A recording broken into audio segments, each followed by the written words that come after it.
Dragon Language, Myth No More, by Hella Freis-Wurst, a lengthy thesis on the ancient language of the dragons. Dragon. The very word conjures nightmare images of shadowed skies, hideous roaring, and endless fire. Indeed, the dragons were terrifying beasts that were once as numerous as they were deadly. But what most Nords don't realize is that the dragons were in fact not simple mindless beasts. Indeed, they were a thriving, intelligent culture, one bent on the elimination or enslavement of any non-dragon civilization in the entire world. It therefore stands to reason that the dragons would require a way to communicate with one another, that they would need to speak, and through much research, scholars have determined that this is exactly what the dragons did. For the mighty roars of the beasts, even when those roars contained fire or ice or some other deadly magic, were actually much more. They were words. Words in an ancient, though decipherable, tongue. Nonsense, you say. Sheer folly on the part of some overeager academics. I thought precisely the same thing. But then I started hearing rumors. The odd snippet of a conversation from some brave explorer or gold-coveting crypt diver. And always, it was the same word repeated. Wall. So I listened more. I began to arrange the pieces of the puzzle and slowly unravel the mystery. Spread throughout Skyrim, in ancient dungeons, burial grounds, and other secluded places, there are walls. Black, ominous walls, on which is written a script so old, so unknown, none who had encountered it could even begin its translation. In my heart, I came to know the truth. This was proof of the ancient dragon language. For what else could it possibly be? It only made sense that these walls were constructed by the ancient Nords who had lived in the time of the dragons, and out of fear or respect, had somehow learned and used the language of the ancient beasts. But at that point all I had was my own gut instinct. What I needed was proof. Thus began the adventure of my life. One spanning 17 months, and the deaths of 3 courageous guides and 2 sellsword protectors.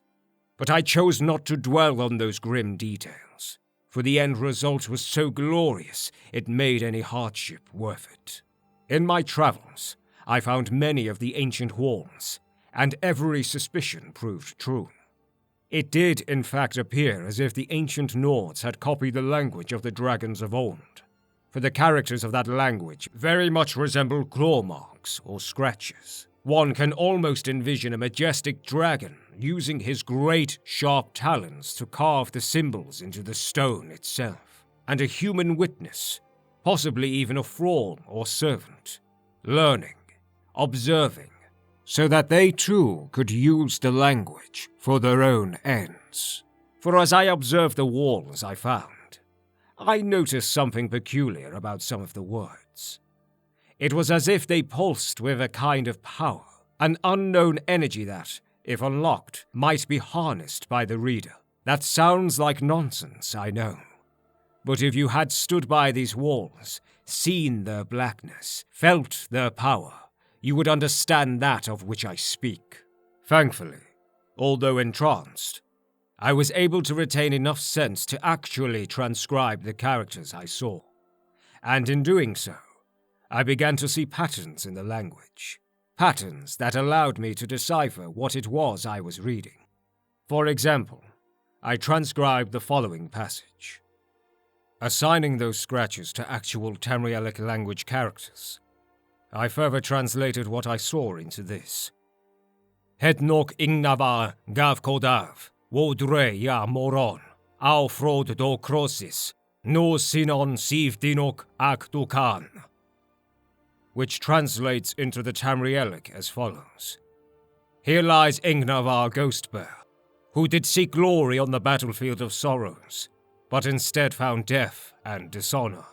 Then, in another crypt, I encountered a wall with this transcription, which translates into Het no kopran do iglif izos, wo grind ok oblan, niko morakai vukin, nus ast munax halvut do leave krasa, which ultimately translates into the Tamrielic as, Here lies the body of Iglif Iceblood, who met his end not in glorious combat, but at the cruel touch of the withering sickness. And there you see the pattern, the repeated words, Here lies, which could only mean one thing. Those walls marked actual ancient Nord burial grounds. You can imagine my nearly uncontainable excitement. It all started to make sense. The ancient Nords used the dragon language for these walls for very specific reasons. One of them was obviously to mark the grave of some important figure. But what else? Were they all graves, or did they serve other purposes as well? I set off to find out, and was well rewarded for my efforts. Here is what I discovered. This passage translates into this. Hetma tarodis tafir, skiori, lonsinak, when clove gove, nal, rinik hakun, roktogat wagarot, which in Tamrielic translates into this. Here fell the treacherous thief, Skiori Leechfingers, whose head was removed by the very axe he was attempting to steal. So here we see a wall that marks the spot where some significant ancient Nord died. This passage translates into this. Quefsigol, Varokiv, Danik, Falil, Kir, Du, Gravun, Frod, Wobovul, Koma, Nol Kinzon, Zakri, Du, Kruzik, Hokoron. Which in Tamrielic translates into this. The stone commemorates the doomed elf children of the Autumn Field, who fled in terror from the sharp swords of the ancient enemy. This wall seems to commemorate some ancient, long-forgotten event in Tamrielic history. Whether that event occurred on or near the place where the wall was erected, we will probably never know. And finally, this passage, which translates into this. Aisawalon, Kefsigol, Brinari, Vakrut, Varukt, Forhild Fintor, Wen Smolin, Ag Frin Ol, Sakwo Haim, which in Tamrielic translates into this. Isa raised this stone for her sister, Fohild the Inferno, whose passion burned hot as the Red Forge. This wall, and I encountered quite a few like this, was obviously commissioned or built by a specific person to honor someone important to them. What was the significance of the location? Was it important to the person who died? Or is it the actual location of that person's death? Again, those answers are probably lost to time and will never be known.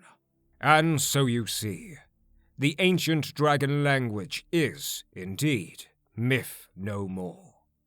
It existed, but better yet, it still exists and probably will until the end of time, thanks to the ancient Nords and their construction of these many word walls.